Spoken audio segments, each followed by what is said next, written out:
이어서 강의 시작하도록 하겠습니다. 이번 시차에서는 이 강좌에서 북한 체제를 들여다보는 연구 방법을 소개하려고 합니다. 저번 강의에서는 북한의 다큐멘터리 어떤 나라라는 영상을 논의했고, 이번 강의에서는 보천보 전투와 관련된 그림과 기념탑을 해석하며 이야기했죠. 이처럼 북한의 정치와 사회 강의는 북한의 시각 정치적인 도상들, 즉 시각적이면서 동시에 정치적인 시각 정치적 언어를 해석하면서 북한을 이해하려는 시도를 하고 있는데요. 그 연구 방법에 대해 설명드리고 싶습니다. 저는 시각적인 것이 정치적인 것과 결합되어 정치적인 의미를 가지게 되는 것을 시각 정치적 언어라고 명명하고 있습니다. 시각 정치적 언어에서 말하는 언어란 무엇일까요? 인간은 언어를 매개로 하여 사유하고 자신의 의사를 표현하며 상대방과 대화하고 소통하죠. 그렇기 때문에 사유에 대한 논의를 하기 위해서는 먼저 언어에 대한 세밀한 접근과 비판적 성찰이 요구됩니다. 정치, 사회적, 인문학적 담론에서 일반적으로 언어다라고 하면 문자 언어, 즉 텍스트를 분석하는 것이 주를 이루어 왔습니다. 그러나 언어는 이미지를 포함한 그림 언어, 즉 이미지로 다양하고 폭넓은 영역으로 그 외연을 확장하여야 한다라고 생각하고 있습니다. 즉 이미지는 텍스트와 마찬가지로 하나의 역사이며 사물의 질서이며 우리의 삶의 방식을 드러내고 있습니다. 이미지도 언어이고 우리의 사고 구조를 형성하는 것이기 때문에 이미지를 통해 대화하고 소통할 수 있는 것이죠. 사실상 우리는 이미지 혹은 그림으로도 서로 대화하고 소통할 수 있잖아요. 따라서 언어 체계다라고 하는 것은 크게 문자 언어, 즉 텍스트와 시각 언어, 이미지를 모두 포괄한다라고 할 수 있겠습니다.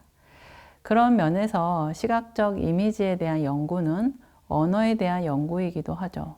또 더 나아가면 시각 언어도 언어이기 때문에 기존의 문자 언어에 제기되었던 한계와 비판들은 시각 언어에 대한 비판으로도 확장되어야 할 것 같습니다.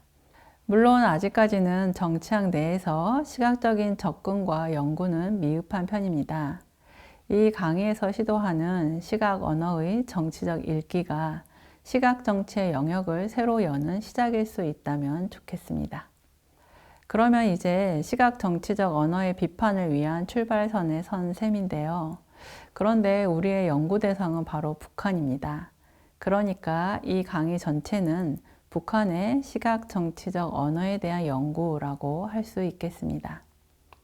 북한을 연구하는 방법론에도 다양한 카테고리들과 접근 방식들이 존재하지만 거시적인 연구들에 비해서 미시적인 연구들은 아직 부족한 편이죠.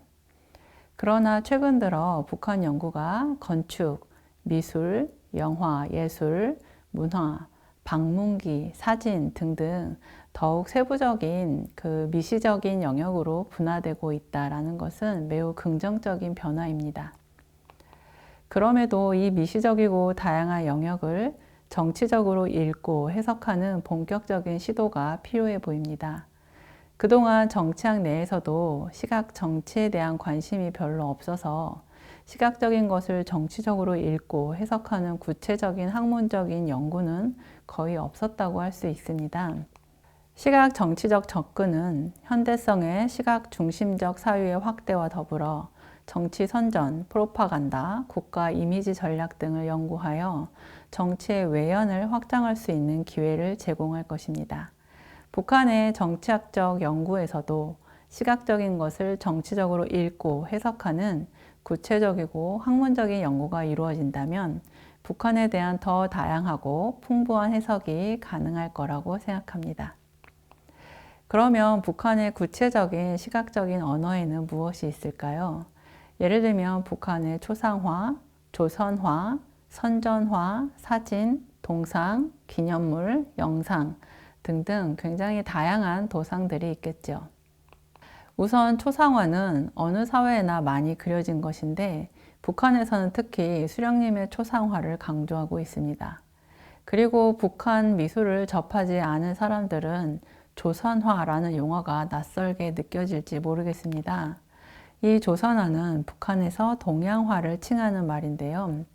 일반적인 동양화보다는 밝고 선명하며 간결한 화법과 채색화에 대한 강조, 그리고 사회주의 혁명과 현실을 담아내고자 하는 주제의식이 뚜렷한 그림을 말합니다. 그런데 이 가운데 김일성, 김정일 등이 등장하는 조선화는 수령화라고 칭하고 별도로 분리해서 관리합니다.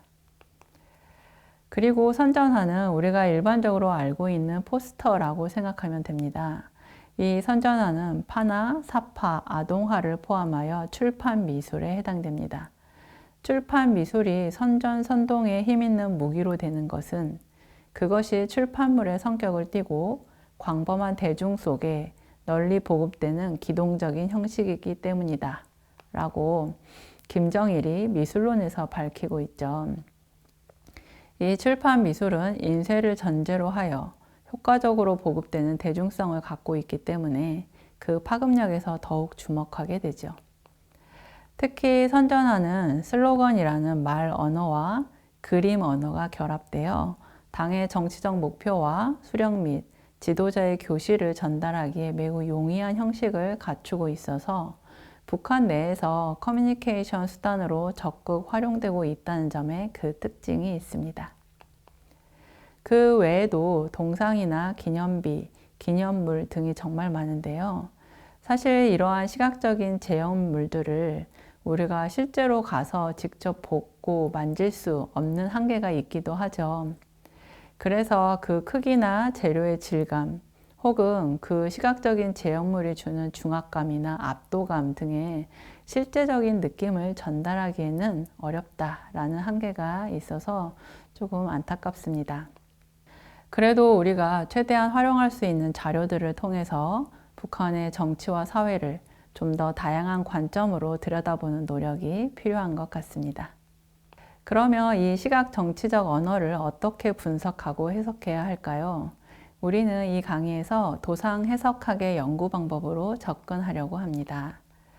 아마도 여러분이 미술사를 전공하지 않았다면 도상 해석학이라는 용어가 매우 낯설 것 같은데요. 이것은 시각적인 도상을 통해 그 작품의 의미나 모티브를 다루는 미술사의 분야를 말합니다. 도상학 방법론은 먼저 1단계, 먼저 눈에 보이는 시각적인 현상, 형태를 확인하는 사실 의미와 표현 의미를 파악하는 전 도상학적 단계를 거칩니다. 그리고 2단계, 관습적인 주제나 그림, 일화, 알레고리 등을 분석하는 도상학적 단계로 넘어가고요.